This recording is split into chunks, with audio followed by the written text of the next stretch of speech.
Hi, this is Mary from Teacher's Pet Dog Training. Today we're here to talk to you about leash pressure. The important thing about a leash is that we want to use it as a communication system between myself and the dog. This process of communicating this tool with our animals is a very delicate process. We don't need to use a lot of physical force to allow the dog to learn what it is that we're asking of the leash. So you're going to learn in this next segment, we talk about engagement, lowering yourself, using kissing noises, luring skills.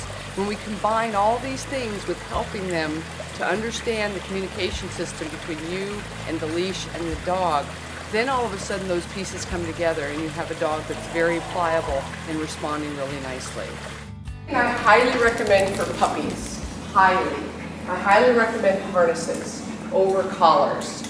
Because what ends up happening with a collar is the dog starts to pull, and then the dog has what we call a natural opposition reflex. They pull forward, we pull back, they pull forward. So what we're actually reinforcing is teaching the dog to pull forward, instead of teaching the dog to stay in the bubble.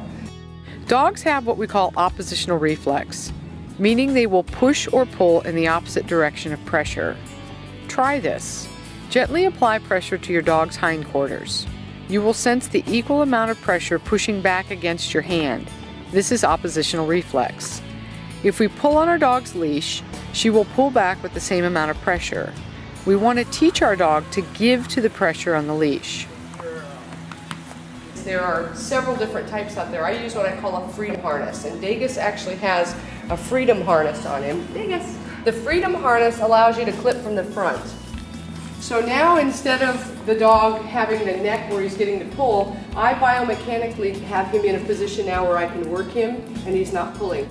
So now as we're working, Degas, yes, Degas, yes, good boy. So now as we're working and we're walking, if he gets a little bit ahead, we're going to talk about how to get low and inviting, but now we don't have him pulling anymore.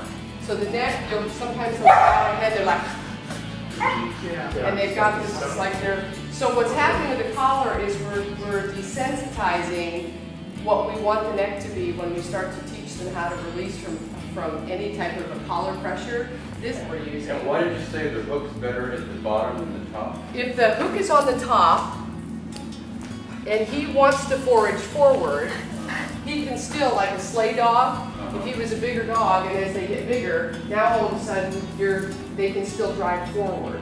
So he's getting to a point now on the leash that he's not so pulling on it anymore. But in the beginning phases, if they're at the top of this, sometimes then they'll forage forward.